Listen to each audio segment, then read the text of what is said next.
Welcome to something else entirely,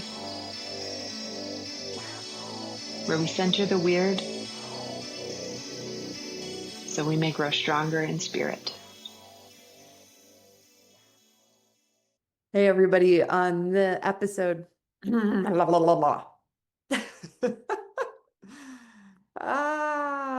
doing my best. Let's try again. Hey, everybody. On this week's episode, we have my dear, dear friend, Jason King. We have been friends for over a decade. He is a tantric teacher, hosts intimacy and sensuality workshops, currently residing in Berlin, before that in Amsterdam, before that in the United States. We both grew up in the Midwest and have had a beautiful time evolving and growing and staying in connection. And I view him as someone who holds so much wisdom, both from learning and from the kind of wisdom that can only come from lived experience. So I hope you'll enjoy our conversation. Hey. Hi. Um, I don't really have a plan. Do you want to make a plan or do you want to just start? Yeah, let's make a rough plan. Yeah, like bullet points, I think is helpful. Yeah, sure. Um, yeah, I mean, from our initial text, if we first started talking about this piece of like holding different worldviews and how that supports us on a path to awakening, and especially ones that are like directly in conflict with one another, kind of the Holding art complexity. garden metaphor. Yeah. Um, and then you had also brought up this piece around queerness and like kind of queer ancestry, or what is like a queer energy, let's say. Um, with that one, I feel I have things to say, but it's less of like this is what I believe, or or Yeah. this is even what I've directly experienced, and more of like this is this feels nice for me, like it's a And nice way for me of kind of understanding things, and I think it brings valuable insight and questions, but I wouldn't stake my like, oh, this is true or real. yeah, I mean, that's a large part of what I'm kind of trying to do here is it seems to me like there's a lot of people sticking a stake in the true or real thing, and that seems to create a lot of problems. Yeah. So I'm happy to talk about things that are supportive and helpful for our evolution, even if we're not gonna die on the hill of their truth. Okay. Yeah. What I was reflecting on today about queerness is this sort of question of like why is there queerness? Because Mhm. especially we assume that there's this kind of natural binary. And so Mhm. why would people exist who like don't kind of cleanly fit into that? And there are evolutionary theories around why, there's one of like like preventing overpopulation. There's also been studies that have shown like the more boys a woman has carried, the more likely her future boys are to be gay.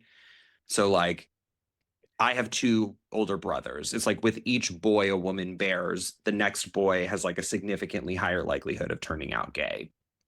And so there have been theories around why that is, that basically like one family shouldn't have too many men. And so gay men are kind of peacekeepers. They're like providing this like bridge function because all the men are going off to war. And so you kind of need someone to be like mediators. Um, so these are kind of theories that have been put out on like TED Talks, which I think are interesting.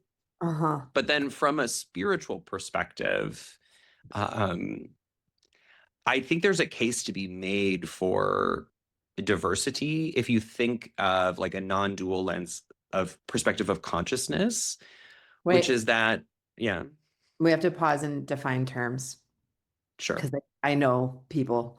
So when you say non-dual consciousness, What do you mean by that?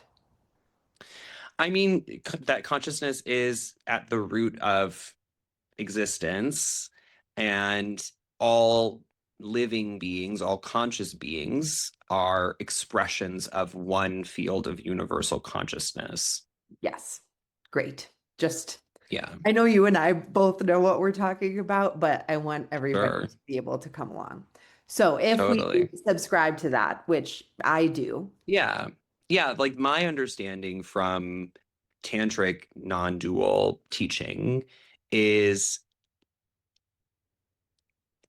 consciousness has a natural impulse to know itself. Mhm. And so through the material form, by incarnating, if you will, by being expressed in this myriad of material forms, is how consciousness comes to taste itself. And this is kind of the evolutionary thrust of consciousness, that there is an impulse. I don't want to say a desire, because that would imply a sort of humanizing of consciousness, but there's an impulse for it to know itself through these physical material expressions, Mhm.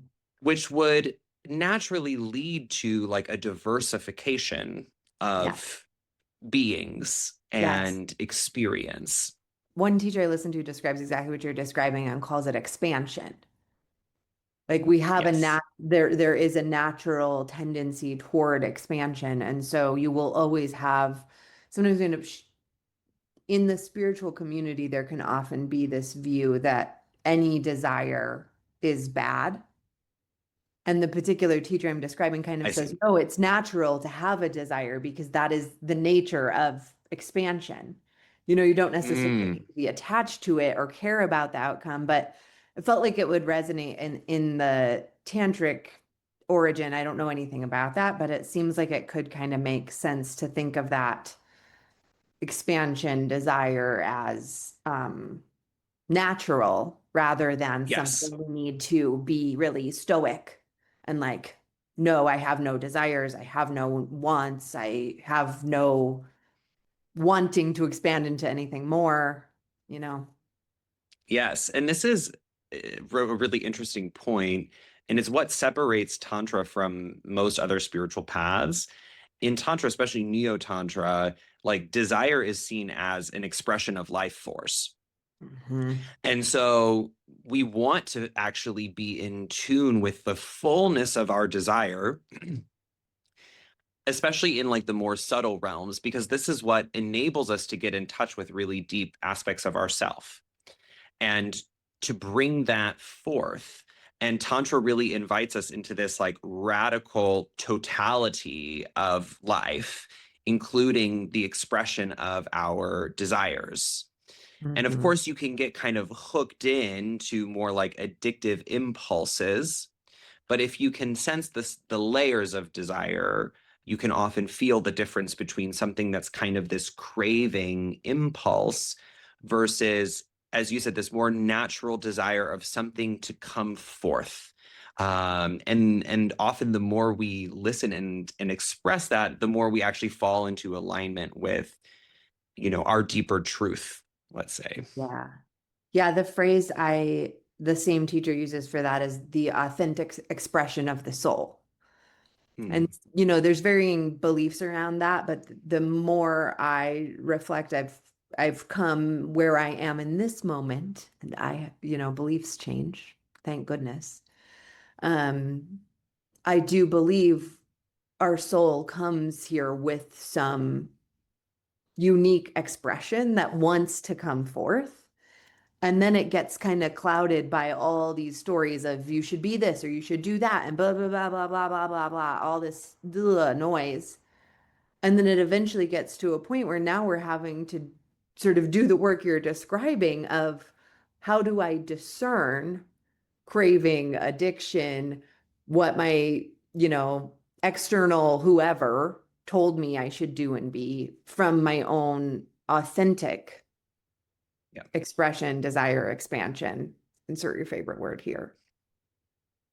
And the opposite, which is when I'm a no to something, is this actually like a genuine boundary in me, or is this a product of my own conditioning? There's And many things that we're like, oh, I don't want that because we've been conditioned that we shouldn't. But maybe on a deeper level, we do, or we might actually just feel neutral about it. And these are all like, this is a big reason why Neo Tantra focuses on sexuality, because in contemporary Western culture, this is where we hold some of the deepest conditioning and the most like taboo. And so Tantra is really all about, I mean, like any spiritual path, shaking us free of our conditioning. So the more we can get in touch with our authentic desire, our authentic boundaries that are not scripts that we've been told we should believe, that leads to this radical sense of liberation, because most of us have a lot of unexpressed erotic desires that we carry so much shame around. And when we can really liberate ourselves in our eroticism, it has this ripple effect into many other aspects of our lives, because it holds such a core place in our being, and it also enables us to come into contact with this really deep place in our being when we allow that freedom and that expansion. If that is what you deeply feel is your truth, that's it, like, period.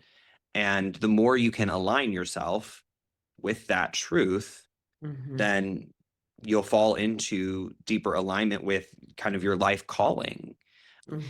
There may be an opportunity for healing that could like support one's spiritual path. Yeah. Period. And so it's like, align with that. And if it's out of alignment, you'll probably start noticing. Yeah.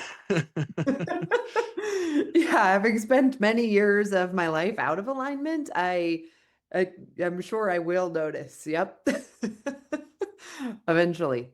Yeah, so let's come back to this idea of the sort of queer energy. So we went off on Right. expansion and all of that, but that was kind of where we were headed, or where I derailed us. Right. Yeah. So I was talking about like that there's this impulse for diversity, let's say, of expression by universal consciousness.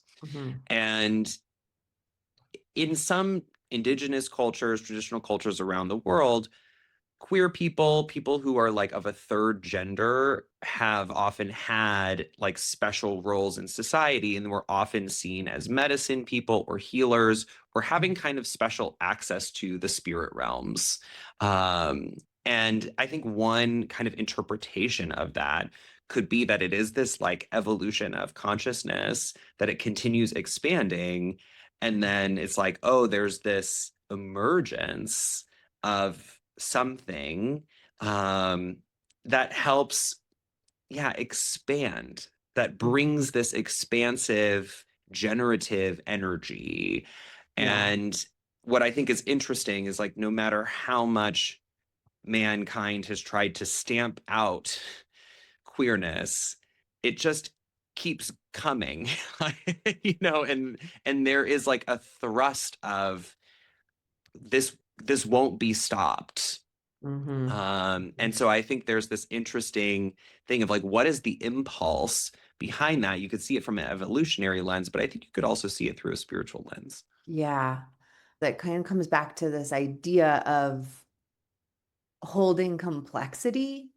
Like, we in our little tiny human brains love boxes. We love to categorize things and to say, this is man, this is woman, this is, insert label here. At this point, we have, I can't even keep track of how many letters We for, love identities. yes, for identities. And I say that with you have whatever identity you want. I'm not saying that with any negative energy around it, just to say that we love that. We love to create boxes. And I also think the kind of consciousness expansion you're describing, inherently, we desire to get out of those boxes we've been placed in. And so we want to get out. And so to get out, we feel that the desire for expansion, and then we get out and then we say, now I am over here. And from over here, I will make a new box. Right. And then it feels like it kind of repeats or something. I don't know. I Yes. haven't given this so much thought, maybe, but that's how it seems to me. Yes. Yeah. Yeah. I mean, the whole like premise of queer theory is to kind of challenge everything, you know? Mhm. And it's exactly what you described. This, no matter how big, wide, colorful the box is, someone's always going to say, yeah, but this isn't enough. You know, I'm bigger than this box. I'm more complex than this box. I'm more multifaceted than this box. And so there's always this kind of push against the limiting thing. And yet we also have this deep desire to understand ourselves through labels, Mhm. because this is how we convey to others the kind of messiness of who we are. And it helps create stability with our ego, you know, so that I don't always have to be living in the mess of like my own complexity, and I can distill it in my own mind, let alone be able to talk about it. Yeah. And personally, for me, I think in my spiritual journey, I've really found that like my identity doesn't feel so important anymore. Um, it's not to say it's irrelevant, because I think on a social level, it's really important. You know, it's important for getting rights. It's important for feeling secure in a society that doesn't always like me. Um, but on a personal level, it doesn't have the same like grip.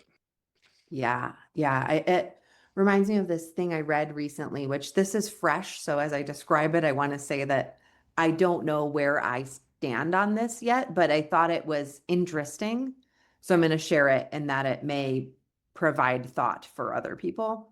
So we've heard this term spiritual bypassing potentially, right? This idea that we avoid moral issues or identity issues or dealing with our own trauma and just jump straight to, well, I'm enlightened, I'm unconditional love and peace, blah, blah, good vibes only, and right? And skip over all that stuff.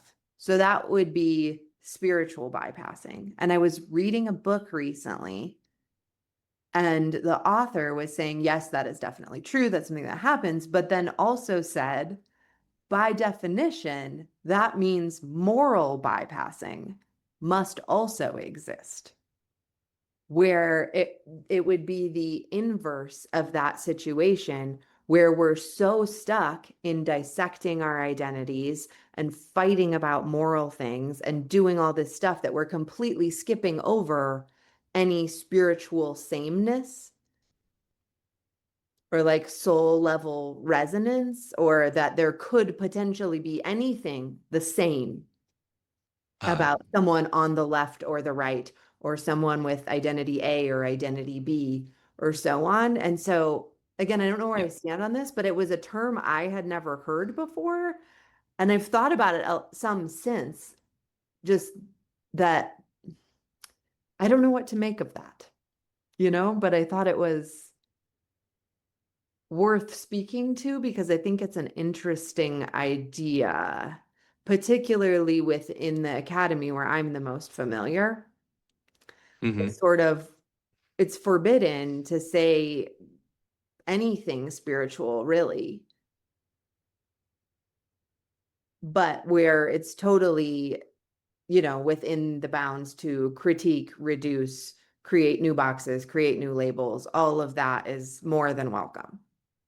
Mm. And not that all of that is bad, just that there's an imbalance somehow, it seems. Maybe?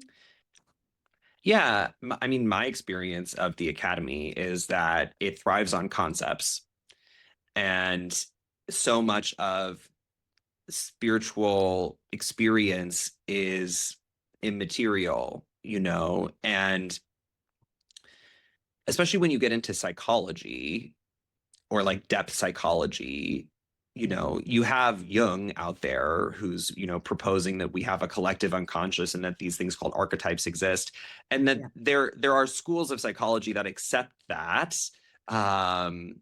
It's pretty fringe, I would say, as in terms of mainstream psychology. But so much of our understanding of psychology, it must have clear concepts, because that's how you study things, you know, that's how you measure it, that's how you talk about it. And then once you get into a more embodied experience, it's inherently experiences that aren't articulated very well in words. You know, it's the realm of the felt sense. And actually, you know, on your last episode with Alana, she mentioned this, that like, or you mentioned it, that once you describe things in words, you put this border around it. And so we're really, in a lot of spiritual work, intentionally trying to go into this felt space that almost shouldn't be named, because it loses its magic the second you do. So of course it's going to be like not very welcomed by an academy that exists in concepts. Yeah, right. Right. I guess that, yes, I agree 100%. And it seems that, and maybe I'm glorifying history. Potentially I was not alive then, but it seems like we used to do that a little better. Like higher education used to allow for more mysticism. Yeah. Even if it is difficult to describe in words and that sort, you know what I mean? And so, yeah, I guess I don't know exactly where I'm going with that, other than to just invite the audience to think about this idea of moral bypassing, because I had never heard of it before. I never thought of it before, and seems worth thinking about. At this point, Jason and I went into a fairly long tangent about identity politics and capitalism and all of the stories that are kind of behind that and fueling it. And we'll continue from here.